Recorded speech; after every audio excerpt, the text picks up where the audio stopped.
ကောင်နေဒီနေ့ငါတို့ AI Hustle Channel ကနေတောင်ကြီးကရှမ်းချောလေးတွေဘာလို့ဒီလောက်ချောနေကြတာလဲဆိုတဲ့လျှို့ဝှက်ချက်ကြီးကိုဖော်ထုတ်တော့မယ်ဘယ်သူမှမသိသေးတဲ့အမှန်တရားကြီးပေါ့ငါတို့ဒီနေ့တောင်ကြီးကချောမောလှပတဲ့ကောင်မလေးတွေရဲ့လျှို့ဝှက်ချက်ကိုအသီးစိတ်ဖော်ထုတ်ပြမယ်မင်းတို့လည်းတတိထားမိကြလားမသိဘူးနော် Facebook ဖွင့်လိုက်တာနဲ့တောင်ကြီးကချောချောလှလှလေးတွေကအကုန်လုံးရဲ့ news feed မှာဘလူးပြန်နေတာမြ Instagram story တွေကြည့်လိုက်ရင်လေတောင်ကြီးရောက်နေတဲ့တငယ်ချင်းတွေတင်တဲ့ပုံတိုင်းမှာရှမ်းချောလေးတွေကြီးပဲမြင်ရတာတစ်မျိုးကြီးပဲနော်ဟာဒီကောင်မလေးတောင်ကြီးကလားချိုးနေပြန်ပြီဆိုပြီးကို့ဘာသာကိုရည်ရွတ်မိတာအကျဉ်းချင်းဒါဘာလို့လဲမင်းတို့သိကြလားတကယ်တော့ဒါဟာတိုက်ဆိုင်မှုတသက်မဟုတ်ဘူးတောင်ကြီးမှာကောင်မလေးတွေချိုးဖို့အတွက်လူ့ဝက်ချက်တစ်ခုတော့ရှိနေရမယ်ငါတို့ AI Hustle Channel ကအဲ့ဒီလူ့ဝက်ချက်ကိုဖော်ထုတ်ဖို့မိုးထီအောင်လှိလာလိုက်စားခဲ့တာအမှန်ပဲအဲ့ဒီလူ့ဝက်ချက်ကတကယ်ကိုမင်းတို့မထင်ထားတဲ့လူ့ဝက်ချက်တစ်ခုဖြစ်နေလိမ့်မယ်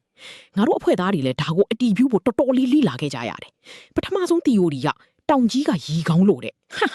အီးစိမ့်နဲ့ရီဓာတ်တွေကြောင့်အသားရည်လေးတွေနုဖတ်နေတာပေါ့ပြီးတော့ဆောင်းရသည်မှာအသားရည်မချောက်တွေ့အောင်ကာကွယ်ပေးတဲ့တတ်တုတက်တွေပါဝင်လို့တဲ့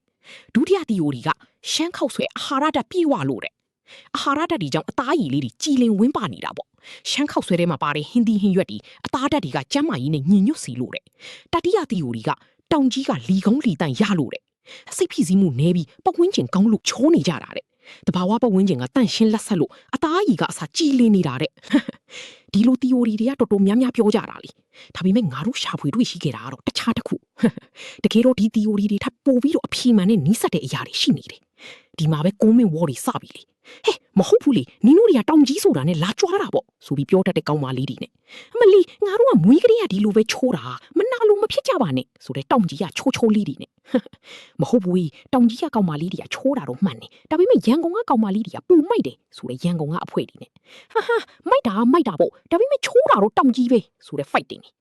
ရှမ်းပြည်နယ်ကဘိန်မျိုးကမဆိုကောင်းမလေးတွေချိုးတာပါတောင်ကြီးကြီးပဲလို့မပြောနဲ့ဆိုတဲ့တခြားမျိုးကကောင်းမလေးတွေနဲ့ဟာမုံရွာကောင်မလေးတွေကပူချိုးတယ်နော်ဆိုပြီးဝင် fight တဲ့သူတွေနဲ့အဲ့ဒါတွေကတကယ်ဖန်ဝါပဲ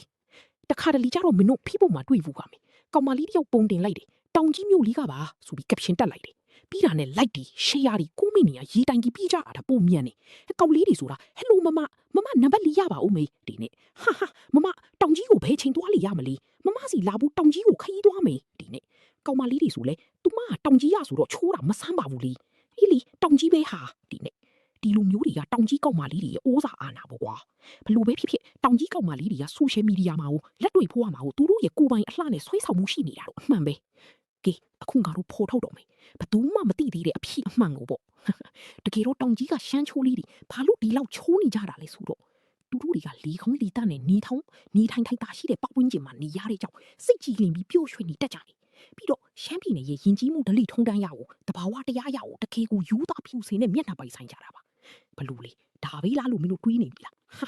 အဲ့လိုလွယ်နဲ့အဖြီးပြီးလိုက်ရင်ငါတို့ AI Hustle Channel ကဘာဖြစ်သွားမှာလို့မဟုတ်ဘူးတကယ်အဖြီးကပိုယူရှင်းနေဒါကတော့သူတို့တွေကဓာတ်ပုံရိုက်ရ filter သုံးတတ်လို့အထူးသဖြင့် TikTok filter တွေ Facebook filter တွေကသူတို့ပိုပြီးချိုးအောင်ကူနေပြီးတာဘလို့လေရှုပ်ပြတ်သွားလားဒါကတော့ဒီခေတ်ဒီကာလမှာလူတိုင်းတိထားတဲ့လျှို့ဝှက်ချက်တစ်ခုပေါ့အဲ့လိုကြီးလားငါတို့ကမျိုးလင့်ထားတာတခြားဟာတွေတကယ်အဖြစ်ကြီးရထားကြီးပဲလားဒါပေမဲ့ဒါလေအမှန်ကြီးရပြီဘာပဲဖြစ်တောင်ကြီးကရှမ်းချိုးလေးတွေကတော့တကယ်ကိုချိုးကြတာတော့အဖန်မင်းတော့ဖြစ်တာရှိသည်ဖြစ်စီမရှိသည်ဖြစ်စီသူတို့ရဲ့တဘာဝအလှကလေးထင်ရှားနေတာပါပဲဒါကြောင့်လေတောင်ကြီးကောင်မလေးတွေဆိုတာနေလူတိုင်းကသဘောကျနေကြတာပေါ့ဒီလိုမျိုးလျှို့ဝှက်ချက်တွေဖန်ဝါလို့စရာဗီဒီယိုတွေနောက်ထပ်ကြည့်ချင်သေးတယ်ဆိုရင်တော့ AI Hustle Channel ကို subscribe လုပ်ပြီး bell icon နှိပ်ပါ